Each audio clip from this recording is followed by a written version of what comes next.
Welcome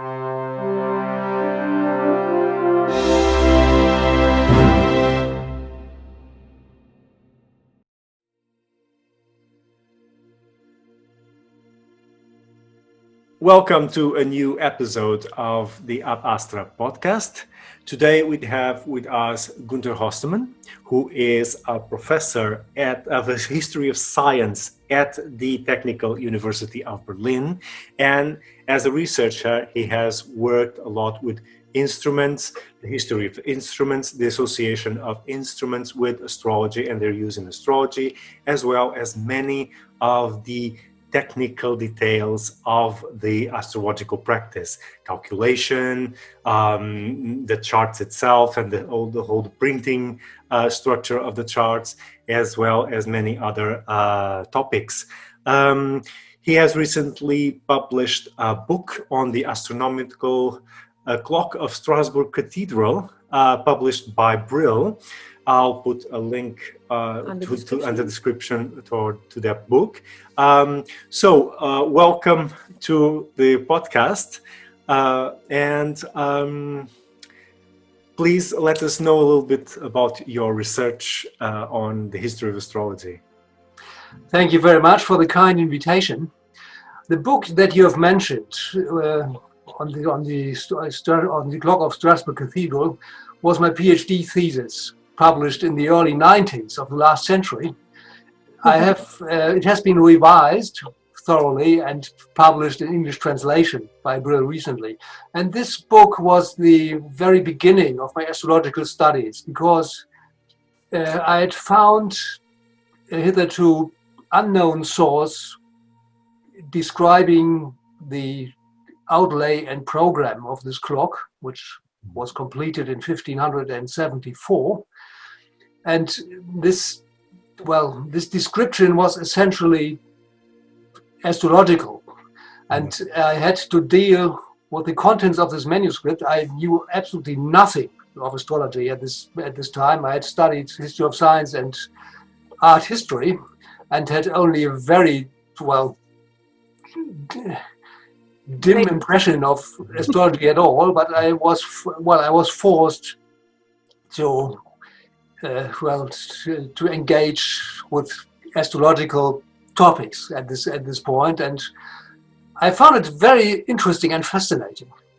And because this text was a sort of clue to the entire program and the iconography of this clock. It provided a key, a general key to the entire program. And at the time of my research, I also discovered that the constructor, Konrad Dasypodius, a Swiss mathematician living in Strasbourg, was in contact with Heinrich Rantzau. I only noticed this during my researches and did not pursue this further. But after completing the book, I started researching Heinrich Rantzau and his attitude towards astrology. So this was my way to astrological topics. Your first contact with the topic. Yeah. Yes. So it is interesting that now, after all these years, the book is published in English. Yes. Yes. I had the impression that it is very, very difficult. The reception of a German book can be very difficult abroad, and because it is obviously an obstacle. Quite to the contrary, in Germany, everybody is expected to read English literature here in Germany. There's no discussion about it, but we have a discussion in England, and I think, and of course in France, it is even more pronounced. Studying and when I talked to a French colleague in Strasbourg on the prospect of publishing an English translation, originally it was planned to publish it in Germany. She told me, this would be absolutely impossible in France. Oh. Publishing an English translation of a French book in France by a French editor. It would be almost impossible. Yes. Well, here we have a similar problem because if you write in Portuguese, of course, you have a Portuguese audience. You might have the Brazilian academia as well, because they also speak Portuguese, but not much more. And we ourselves chose to write in English mainly. That doesn't mean we don't write in Portuguese. This is well, because of these problems. I had the idea of preparing an English translation. Well, of course, in these last 20 years, there was several editions had to be made, and the entire manuscript had to be reworked. But I thought it's a good idea to publish it in English. And coming to Portuguese, the history of cartography is hampered by the fact that there are very important contributions by Portuguese researchers, which are entirely unknown because, well, of the language problem. Exactly. It is a problem, and it is something that's difficult still today to address. Even for us, German is not a language that we speak. So for us, reading a book in German, and there are so many good works on the history of German, which we can simply we cannot read directly, or we have to ask a colleague that speaks German to help us with that. It's frustrating because we see that there are very good books and they are deep, interesting, very good scholars, and we just cannot read them. So so thank you for the translation. Yes, that helps a lot. It will help a lot. Yes. And I hope it's going to be a success. So picking on what we're discussing, it always has amazed me the amount of astrological content in these clocks and these instruments. And one of the facts that I've seen still, at least in discussions on if astrology was or not really important for these kinds of instruments, either these cathedral, large, monumental clocks or other instruments. And for me, at least, from my point of view, it's quite obvious that most of the function of these instruments was astrological calculation, or at least some time of astrological timekeeping.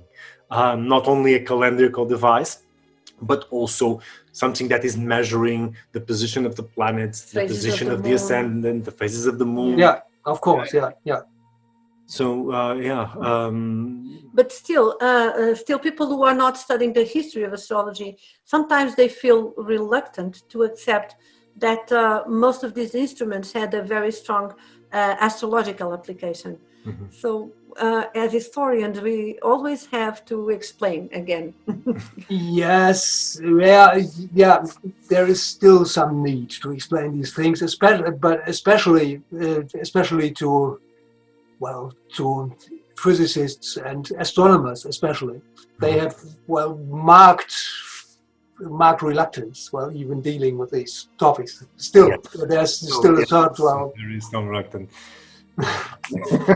sort of reserve. You have some kind of anaphylactic reaction, like no, not this, and not astrology. Yes, and it's I think it's quite evident from the historical record that not only astronomy, what we did call astronomy and astrology, were entangled into one corpus of knowledge.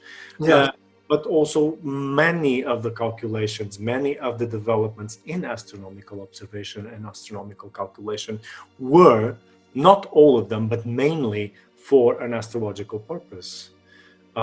Because you would want to know the position of Mars or Venus in tables in an almanac, except for an astrological purpose, because the sun and the moon may serve as a calendarical recording and timekeeping, but the other planets don't have that function, at least not in our cultural universe. So they are obviously for some kind of use in interpretation, being weather, medical, or more astrological divinatory Yeah. function. Yeah. Yeah. So, after this publication, what are you currently working on? Do you have any current projects? Any? Well, I'm still working on my project on history on horoscope collections of the early modern period. Mhm. This has been due to the lack of funding. This has been interrupted for a time, but I have resumed working on it.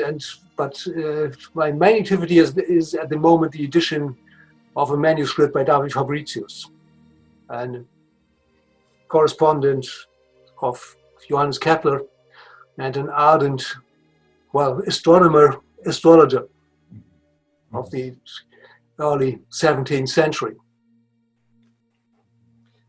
Yes. So it is someone who worked, or at least communicated closely with Kepler. Can you tell Yes. us? A little bit more? Yes, Fabricius, David Fabricius is well known in the history of astronomy because, he corresponded with Kepler. The drafts of his letters are extant. They have been published in the edition of Kepler's works. The contacts between him and Kepler are also well researched. For example, James Ferkel has written a PhD thesis on the correspondence of Fabricius with Kepler, because the main bulk of letters was exchanged in the period when Kepler was preparing the Astronomia Nova. That is, when he developed his new planetary theory of elliptical orbits. This has, of course, attracted astronomers and historians of astronomy alike.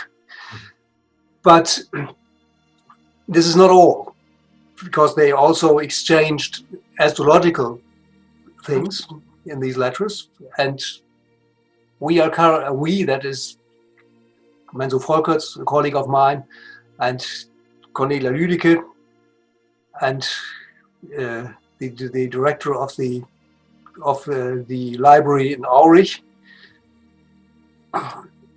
We are currently preparing the only surviving manuscript written by Fabricius to be printed and transcribed and to be printed.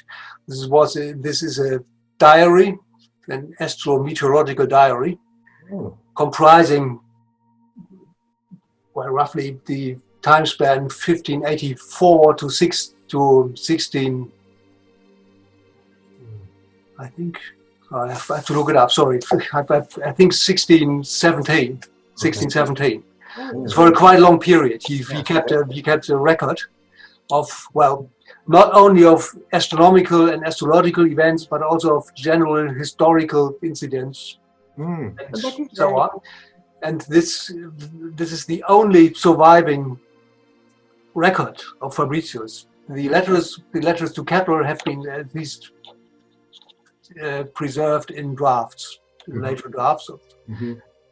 But of course they're only halfway, because there's only half of the correspondence available. That is, some intermediate letters are missing. Yes, that would be the letters from Kepler that I know better are the ones that he wrote to his master, Michael Maislin. Yeah.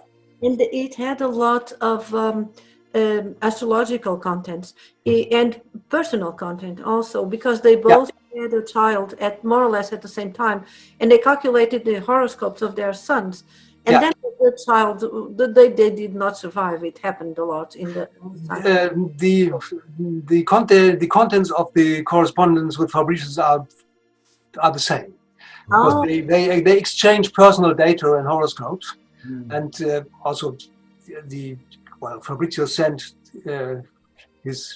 the birth data of his son to Kepler, and asked for an interpretation, delineation, and Kepler responded to this, and they exchanged these informations.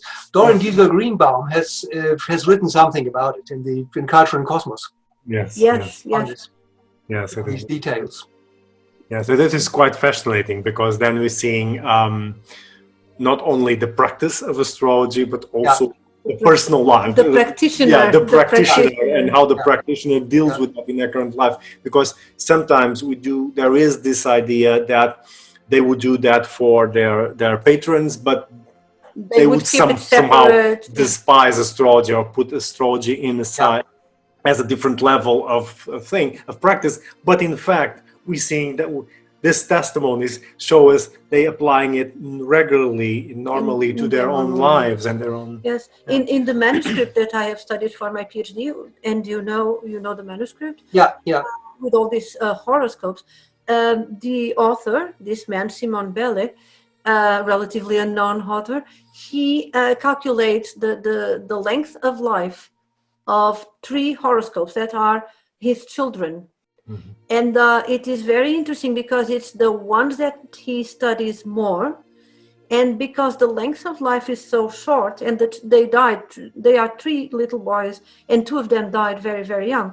One of them survived, and he cannot accept, and we can see that he calculates and he recalculates. So we can see not only the astrologer at work, but the father, the person that is the human part of astrology. Mm-hmm. Indeed. This is very personalized information. Mm-hmm. And of course these letters were clearly not to be intended for printing. Yeah. These were really private letters. They were never intended for printing or something. Mm-hmm. Mm-hmm. Yes. So when will the book be ready? I know this is a difficult question. Well, we are working for quite a long time now. We have almost finished the transcription of the entire diary, and we have also completed our essays on different topics. Manso Volkers has written on the history of the manuscript itself, and has provided a general description. Cornelia Lüdecke has worked on meteorology, and I've written on Fabricius as an astronomer and astrologer, and his horoscopes, which can be found in the manuscripts as well. Mm-hmm. And well, I have to complete the astrological entries in the manuscripts and in the transcription. And well, Dr. Wessels, the director of the library, is quite optimistic, raising funds for a really for opulent publication, that is printing a facsimile of the original, a transcription, and a commentary.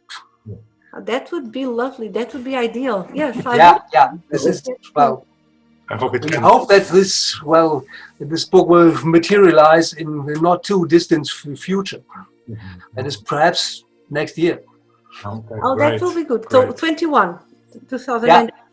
Yeah. Well, yes, we if can all wait. goes well, we can wait and then announce it here on the future episode of the podcast. Yeah. That would be wonderful.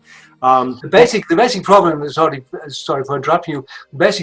There was a major problem because of the handwriting of Fabricius. He has written, he has mixed up Latin, Low German dialect, and uses a multitude of strange abbreviations. Well, this was, of course, and the entire manuscript has been written rather hastily, and it is extremely difficult deciphering the text in some parts.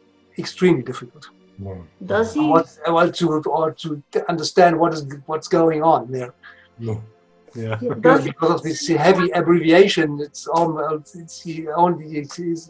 an array of some astrological symbols and planetary symbols, and it's his own personal version of abbreviation. He was writing. And my question is, does he use any kind of code? And I ask this because the manuscript I have studied has like a alphanumeric code. Or is it just shorthand that he's using? No, I don't think so. There's no code involved. This is simply abbreviated and written very hastily. Okay. Okay. Yeah. Just related still before we move to another topic. You mentioned the collection of horoscopes, one of your projects. Yeah. Can we count at some point with the publication of these horoscopes? Well, I think it needs some time because, well, the project has been interrupted, well, unexpectedly, and it was I was working on it, and I've now I was forced to to raise funds for other projects and so on to survive, and I have no idea. I think it will take some years. I think 3 years. Can you tell us how many horoscopes have you assembled? More or less. Oh well. Oh well, this is a multitude.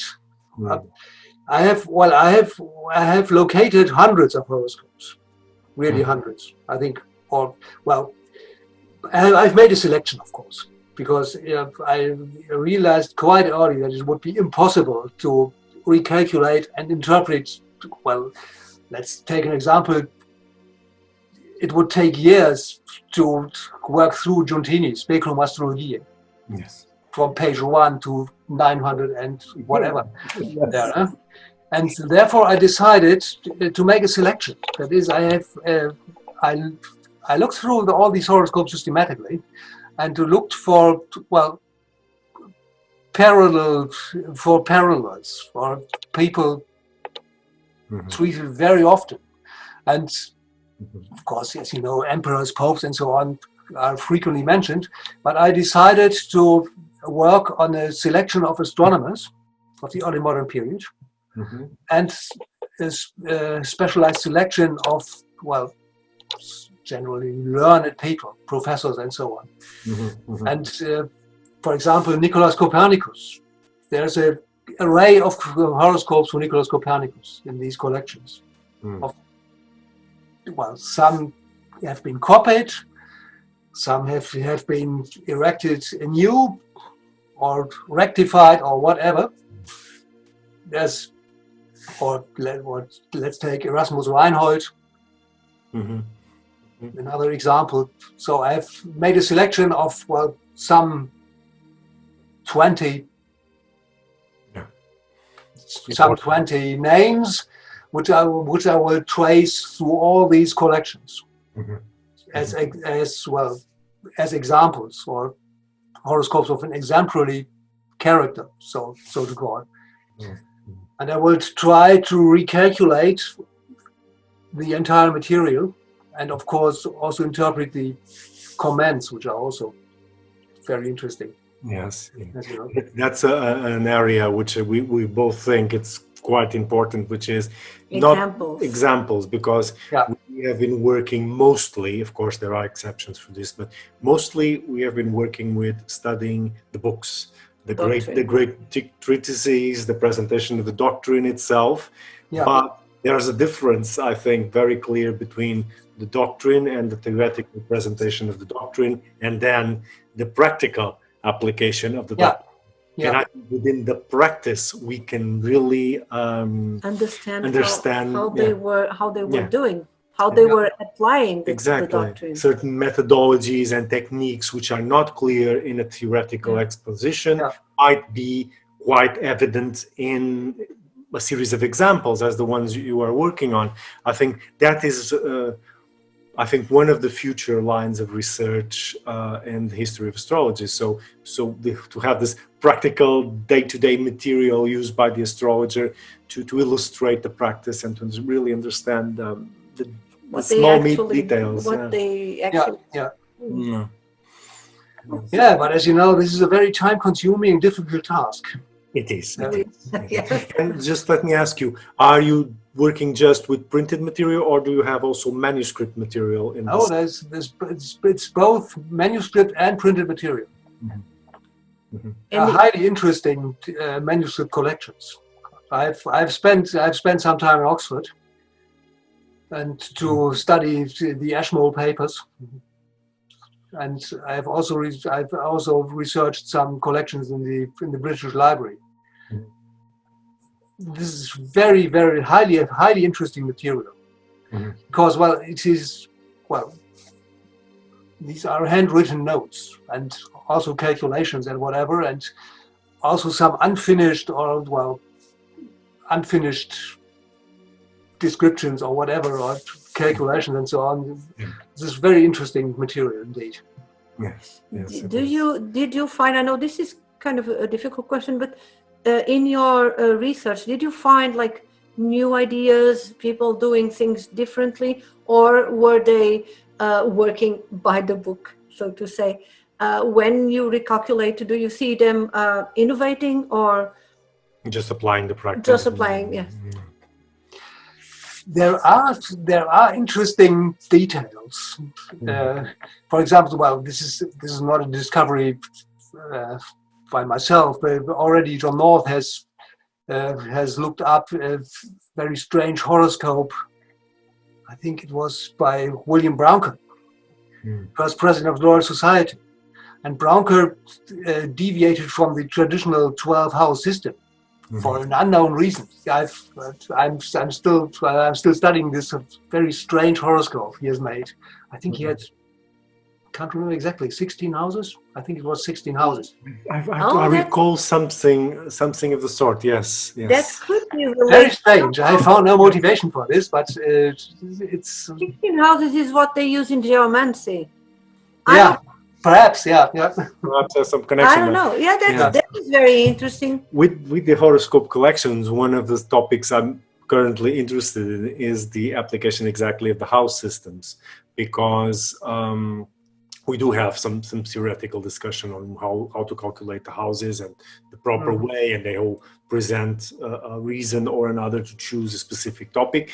At this time of where we are at now discussing, 16th, 17th century, the majority would be Regiomontano's method, the rational method. Exactly, yeah. It would be interesting to see exactly how many horoscopes or make some sort of census of what house systems are they using. And this is part of the technical analysis of this material, which is how are they calculating it? Are they still using older systems? Are they Are they coming up with those strange variations which we have no idea where they're coming from? But this is a very interesting because the ones we found in Portugal, manuscripts from 16th century, they still use the older system, Alcabitius, the so-called Alcabitius. Not the Regiomontano system. And even in the late 16th century, we have at least, we don't have many examples of horoscopes in Portugal because there hasn't been a census. So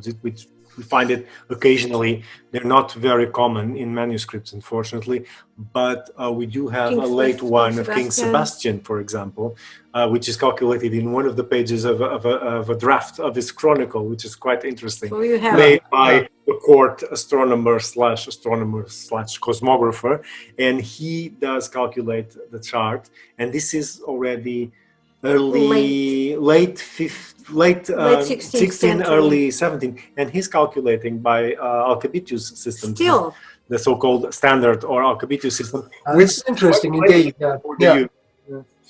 By that time, it's Regiomontano's the rational method that they use mostly. Well, it could be the tables he had or the instruments he had, something, or maybe he just didn't like the other system. Well, I think the proliferation of Regiomontanus is due to the availability of printed tables. I think this is a major factor for the spread of Regiomontano. And so I have also found, occasionally, at least I have found also Campanus houses. And there's also a printed table by Orontius Phineus, which is, unfortunately, it has some faults in calculation. The table is not correct in some way. It will be interesting to see by comparison of,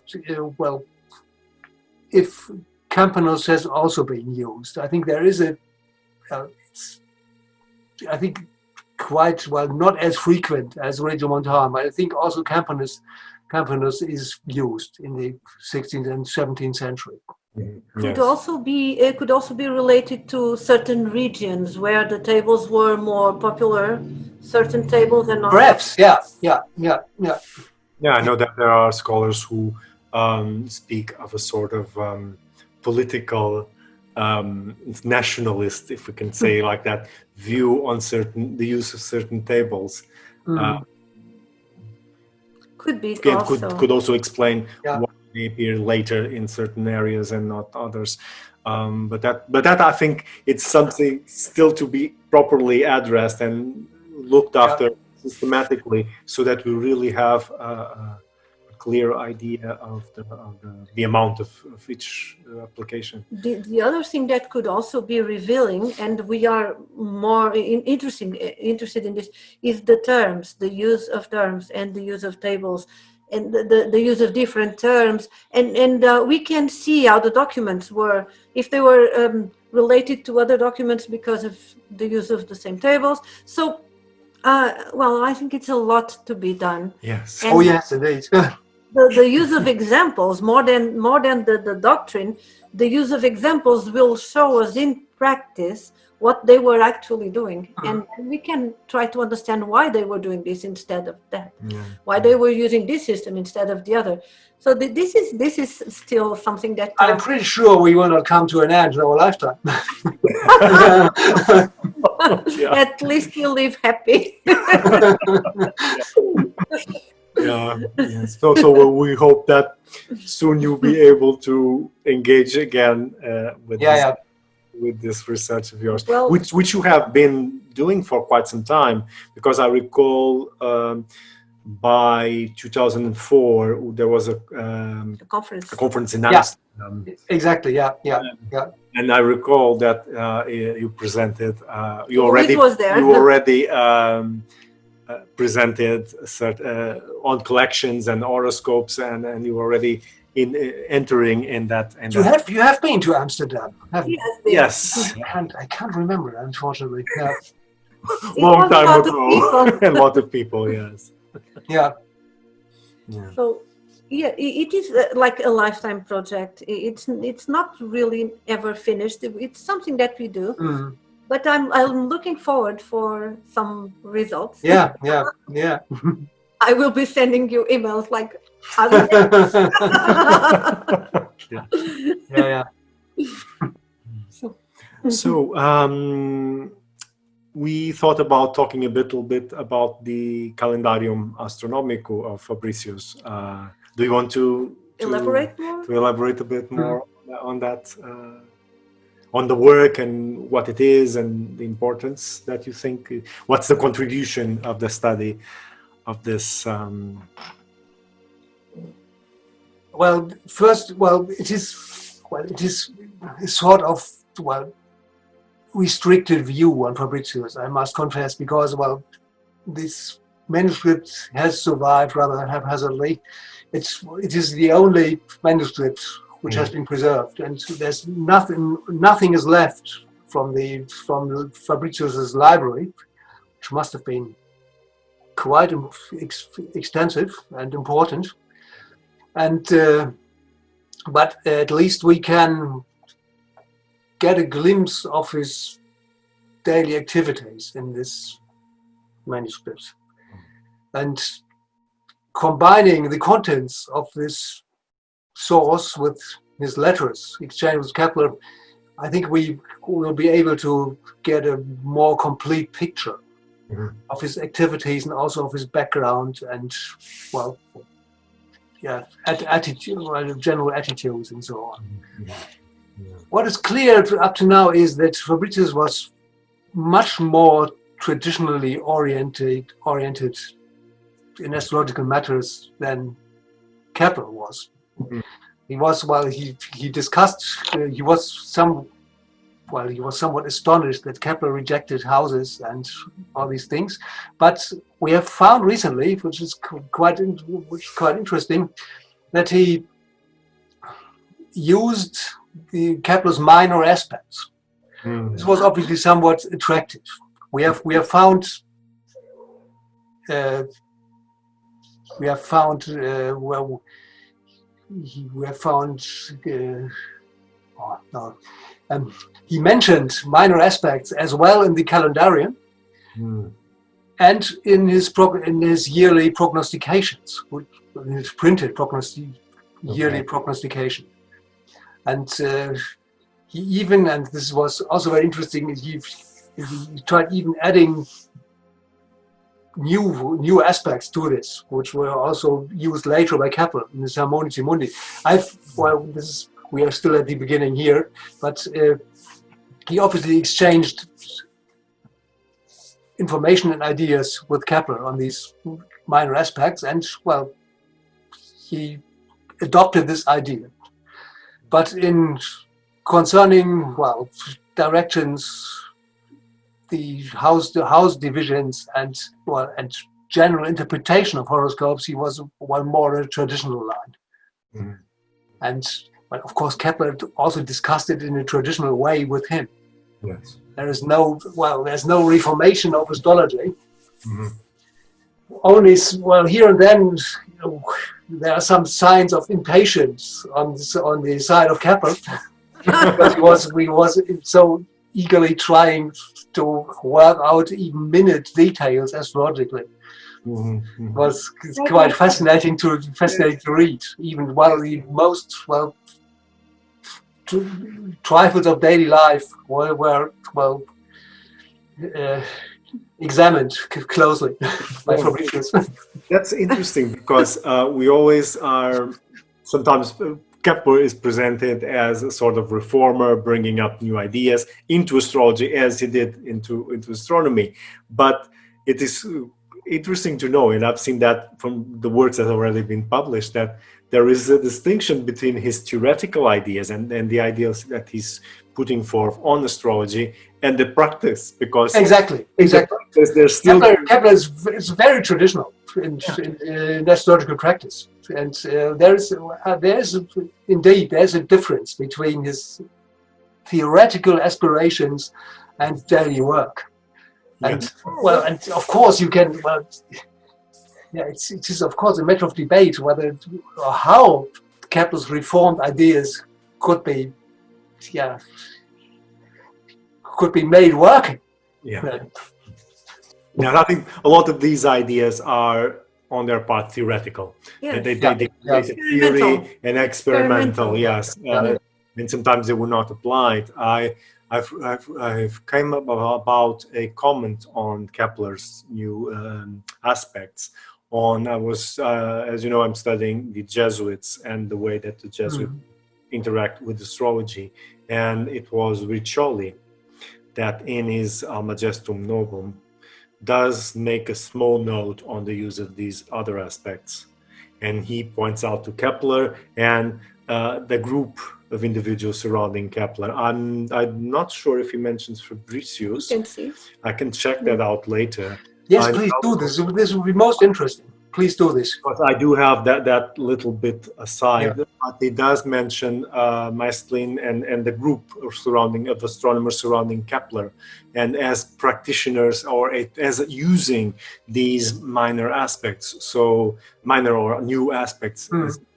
So I'll let you know if I this would be very fascinating. Yeah, because that would be interesting to add to the research. Yes, because he's making already making an evaluation of all these practices, astronomically speaking and astrologically as well. Yeah. So these minor aspects were attractive for astrometeorology, obviously, and I think Fabricius and Fabricius used these in connection with astrometeorological considerations. And you perhaps know the brilliant dissertation by Mary Ellen Bowden on the scientific revolution in astrology, PhD thesis of the 70s. A very good, very interesting piece of research, and she traced the reception of Kepler in England, and the people were involved with the astrometeorological questions. Yeah. Obviously, Kepler proved to be most attractive for this branch of astrology. Mhm. Not only in England, also in Portugal, we have a priest. I think he was a Jesuit, Padre António Vieira, and this priest, Padre António Vieira, is his name, and he was talking about a comet, I think. Yes, and he's picking up on Kepler's comments on Kepler the comet. commented on the comet, and he said, as well. And he says that Kepler, although he was a very good astronomer and astrologer, although he was an heretic, and this is a funny thing, although an heretic, he was a very good astronomer, but he was wrong in the sense that the comet was not related to Germany, but to Portugal. And then he goes on and on and on. And then he makes an adaptation of the interpretation to the Portuguese reality, which is quite interesting. Yeah, but it goes to what Kepler says, and he like second guess is Kepler. It is interesting. I can give you a rough translation. Yeah, this would be most interesting indeed. Yeah. Yeah. And then he goes and changes this into the Portuguese political reality. And adapts it, yes. But my point is that even if he is second guessing Kepler to his own interests, he says he's a very good astronomer, he's a very good astrologer. Yeah. I haven't seen here in Portugal, in Portuguese material, the appearance of the secondary, the new aspects, but there's certainly a reception on Kepler, and they're reading him. So I haven't seen it practiced, but at least they know it exists, and they do have a notion of these innovations. And although he was like a revolutionary, they respect him. They can even not agree, but he has respect from people. They recognize the knowledge. Yeah. It is an interesting part. It's quite interesting. Okay. Yeah. This minor aspect thing, it's very interesting. The reception of these ideas, quite interesting. Because in England, there's also William Lilly, which is a case which has been studied a lot, and he also uses the minor aspects when applying it to directions, which is interesting. He doesn't use them in current chart interpretation, but he will use them when he needs to establish several geometric relationship between the planets by primary directions. So then he applies, and it is quite. And I was reminded of this because it's the same thing with astrometeorology. The more relations you have of the moon and the planets within each other, the more perhaps the more predictions you can make, and more subtlety they can apply to the predictions of weather. I suppose that's their primary. Also in medical astrology, because in medical astrology, when they analyze the position of the moon in relation to the moment when the person fell ill, they would go for... There's a 45-degree aspect and 134. Yes. So there's already present. They don't call it an aspect, but the idea is already there. So I think that would create an almost immediate reception to that concept. I don't know. It's not one of my the topics that I'm most knowledgeable. In any case, I will send you a rough translation of. Yeah, this would be very nice. Thank you very much. And we'll see how it goes. Yes. Okay. So, do you have anything else you would like to add to this?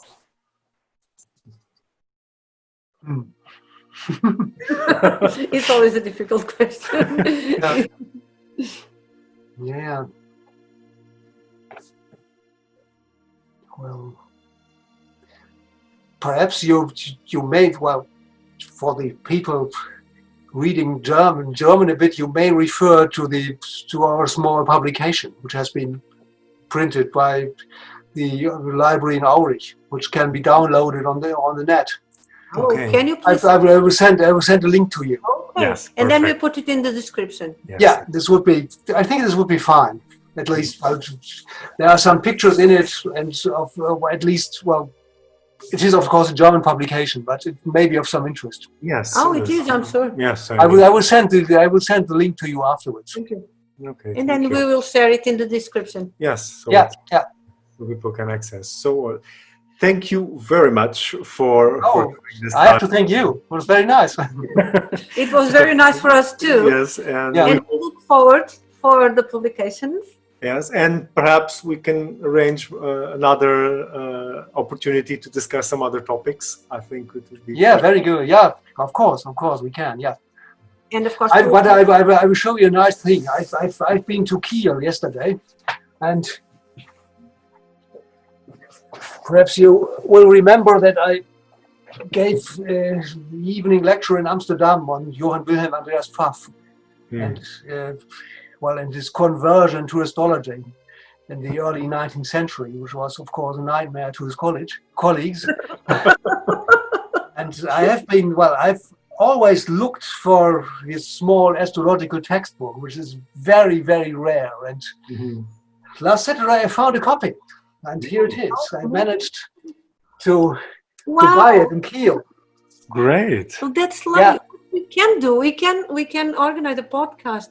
It is the original. Yeah, it is the original of 1816, and what is even more interesting is perhaps it's also very interesting is the provenance, because it has a You can see. blind stamp, which I think it's A little more, please. hardly legible. Yeah, It belonged to the library of Wilhelm Wulff, which was a quite famous astrologer in the 20s and 30s in Germany. Oh, okay. And Wulff was a somewhat, how shall I put it, somewhat ambiguous person as an astrologer. He was originally an artist. Oh, I see. And he became interested in astrology in the heyday of the 20s in Germany, and he acted as an astrological counselor to some important people of the Nazi regime, including Heinrich Himmler. So he wrote a quite interesting autobiography in the 60s.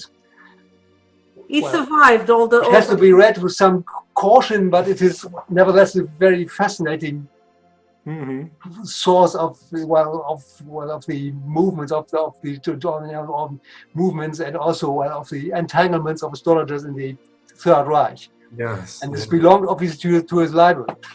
No, That's quite fascinating. That is and very. to be honest, I expected a fierce battle at auction. I followed the auction online, and I expected a fierce battle, but there was definitely nobody interested in this book. Oh, good, better. Good, got it to the what's called the Aufrufpreis, the Hammer Prize, the Original price? The selling the price. original price in the auction catalog. There was no bidding. Great.